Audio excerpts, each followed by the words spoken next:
Magandang umaga, ngayon po ay araw ng Miyerkules, August 28, 2024. Update ulit tayo sa lagay ng panahon. Ayon sa pag-asa, southwest monsoon pa rin ang nakakaapekto ngayon sa may Central Luzon, Southern Luzon at Visayas.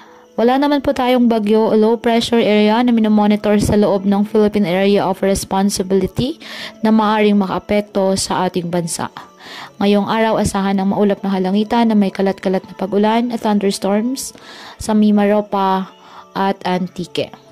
Asahan din ang bahagyang maulap hanggang sa maulap na halangitan with isolated rain showers or thunderstorms sa Metro Manila, Bicol Region, Calabarzon, nalalabing bahagi ng Visayas. Apektado naman ng mga localized thunderstorms ang nalalabing bahagi ng ating bansa.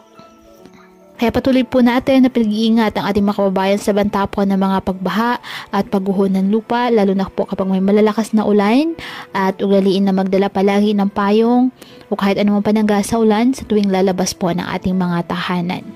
At yan po muna ang update sa lagay ng panahon ngayong araw. Muli patuloy po tayo na mag-ingat at palaging tandaan, God loves you.